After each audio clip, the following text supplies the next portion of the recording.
The U.S. is dealing with its worst measles outbreak in 25 years, and experts say these cases are fueled by a global surge in the disease. The World Health Organization counted more than 100,000 cases of measles in the first quarter of this year. That figure is up by more than 300% compared to the same period a year ago. NPR's Jason Beaubien has more. Dr. James Goodson at the Centers for Disease Control and Prevention in Atlanta says the U.S. measles cases are a direct result of the outbreaks abroad. When we see large measles outbreaks in other countries that are common destinations for travelers from the U.S., that's when we often see the largest number of measles cases in the U.S., like we're seeing this year. Madagascar is grappling with a measles outbreak that sickened 70,000 people and killed more than 1,000. Ukraine had a similar number of cases. There are ongoing measles outbreaks in the Philippines, India, Romania, Brazil, and Venezuela. There have been smaller flare-ups in popular vacation destinations like France, Greece, and Israel.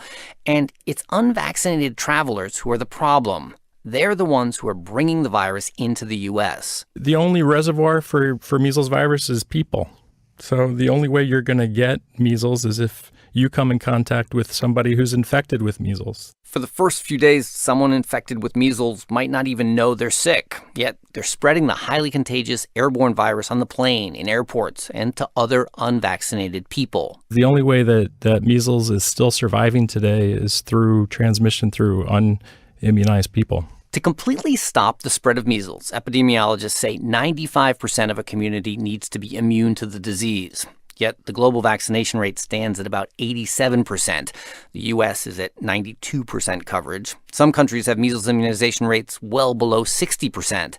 The reasons for this are varied. Some places simply don't have the resources to refrigerate and distribute vaccines. Others had the resources, like Syria and Venezuela, but lost them in the midst of civil strife. Some places like Romania have seen growing resistance to vaccines. Dr. Robin Nandy, UNICEF's chief of immunization based in New York, says most of these scenarios are playing out in Ukraine. The Ukraine is a complex situation. Over the last 12 months, Ukraine recorded just over 72,000 cases, the most of any country in the world. There's been a very high-profile and vocal anti-vaccination campaign in Ukraine. It's had armed clashes between the government and pro-Russian separatists. Ukrainians report high levels of distrust towards their government, which Nandy says also applies to the health system. They've had also systems breakdown. They've had vaccine shortages that undermine community confidence, towards the health services. Nandy says the challenge in trying to get global measles vaccination rates up above 95% is that there's no one-size-fits-all solution. And he says the potential for more large measles outbreaks exists right now in many parts of the world. There are countries today with low vaccination coverage who are not having outbreaks currently. But that doesn't mean that they're not going to have outbreaks tomorrow. They're extremely susceptible to outbreaks at any time. And if that happens, it increases the chances that there'll be more measles outbreaks here in the United States, too. Jason Beaubien, NPR News.